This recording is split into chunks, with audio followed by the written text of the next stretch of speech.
La photographie présentée ici est une carte postale de 1928. Il s'agit du quartier de Bousbir en construction, ce qu'on appelle le quartier réservé de Casablanca.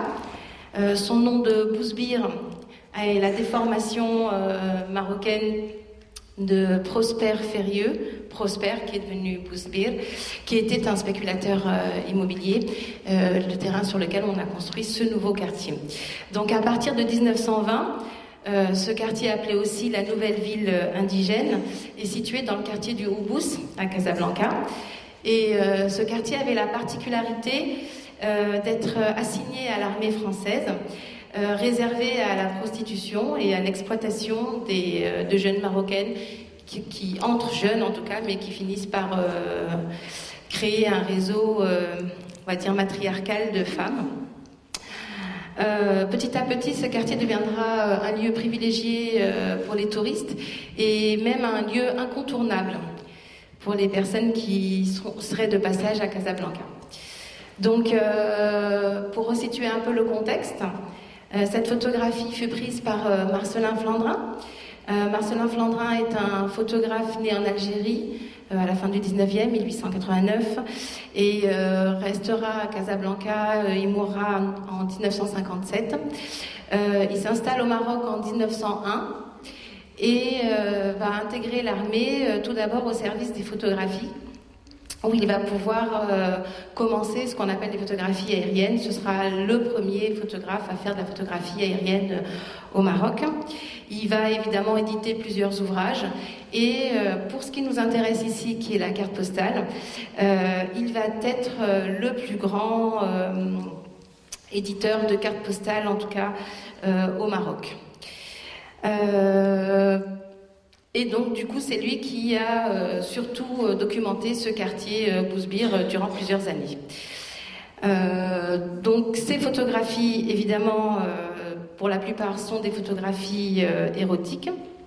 Elles sont utilisées à des fins de propagande, pour asseoir l'action coloniale et montrant, comme on l'a dit sous plusieurs aspects ce matin, la domination militaire, économique, culturelle via l'exploitation sexuelle, qui va devenir finalement un enjeu de pouvoir, et on va le voir tout de suite. Donc, cette carte postale présente une vue aérienne du nouveau quartier de Bousbir en construction. Nous avons 4 médaillons. Donc ce n'est pas sans rappeler la tradition des atlas de conquête coloniale, avec ici dans les médaillons représentées 4 femmes, 4 femmes qui sont elles-mêmes issues d'autres cartes postales et qui dans un premier abord peut nous présenter ce quartier comme une mini-rétrospective d'une certaine diversité de corps que l'on pourrait trouver dans ce territoire. Donc ce type de vue aérienne par rapport à la carte postale en France était pas apprécié parce qu'elle remettait en question la sécurité militaire. Mais on voit que ce type de vue aérienne ont beaucoup été pratiquées, en tout cas à Casablanca et surtout par rapport à ce quartier. Dans un premier temps, elle met en avant une supériorité technologique, donc une domination technologique, de par la faisabilité même de cette image, et va témoigner d'une mainmise finalement du territoire. Et le raccourci va être vite fait entre la domination du territoire qui associe l'accessibilité de ces corps, de ces femmes, qui ici semble être tout aussi interchangeable. Donc finalement, via une approche urbanistique, la domination de ces corps de femmes devient la domination du corps de la ville. Et on peut aussi intervertir. L'information urbanistique de cette carte postale est traitée au même niveau que l'information liée à la sexualité dans ce quartier militaire. Et du coup, le message qui est véhiculé, c'est qu'au final, occuper le territoire de la sexualité, c'est occuper le territoire du pays.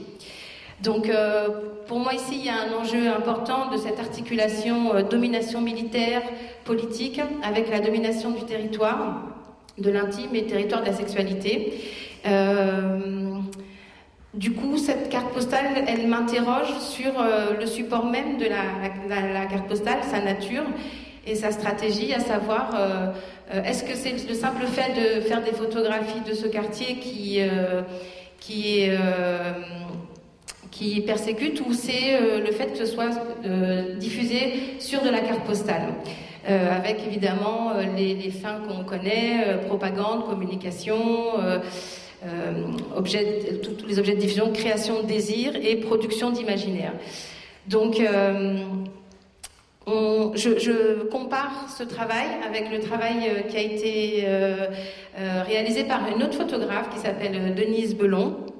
C'est une photographe femme, née en 1902 et décédée en 1999, qui a fait partie du mouvement surréaliste et qui a été connue pour ses reportages au Maroc, en Tunisie, mais aussi en Finlande, mais surtout qui est connue pour sa vision humaniste et plutôt engagée, et qui a laissé aussi un patrimoine très conséquent de ce quartier de Bousbir.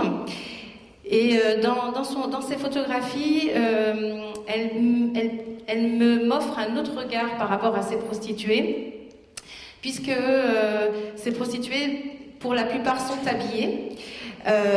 Donc du coup, on peut repérer la mode locale marocaine, mais aussi la mode occidentale, et inscrire ces photographies dans une temporalité qu'on ne voit pas forcément sur les photographies de Marcelin Flandrin, et cette proposition à l'offrande érotique.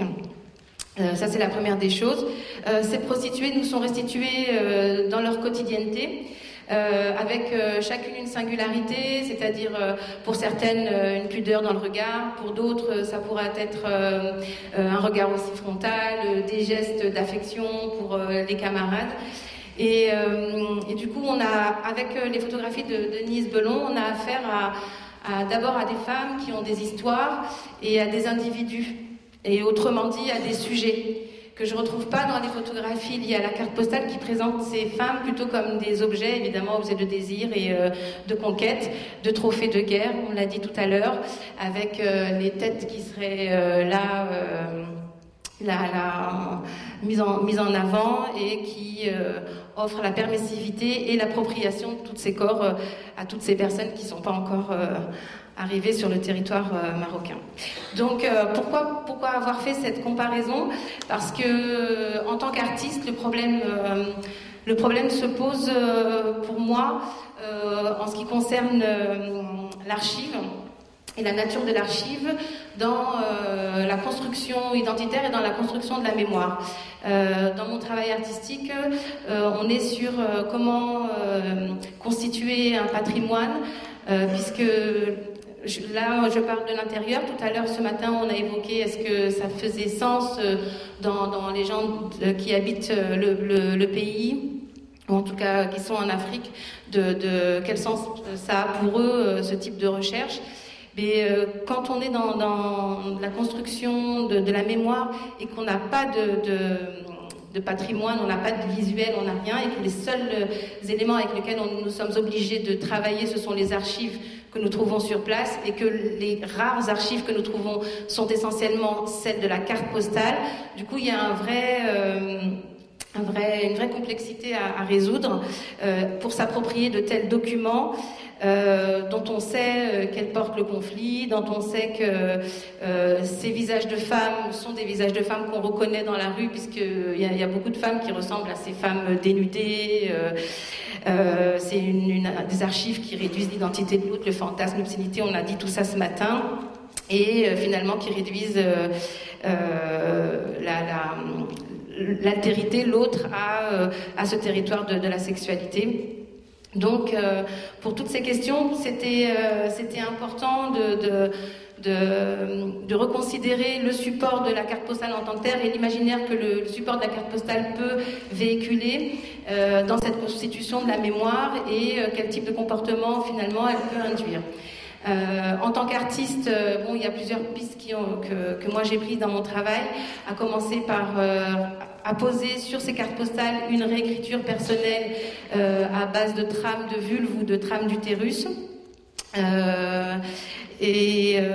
Surtout, enfin, je vais passer directement à l'intérêt de l'usage du document historique dans la construction de cette mémoire qui est habitée quand même par la rupture, ça c'est important. Et il faut savoir que ces cartes postales au Maroc, elles sont pas enfin les Marocains s'approprient pas ces cartes postales. Parce que justement pour tous les points qu'on a cités tout à l'heure, et il était évident pour moi qu'il fallait les réintégrer dans le patrimoine visuel marocain et faire en sorte qu'elles rentrent dans l'histoire de la photographie marocaine.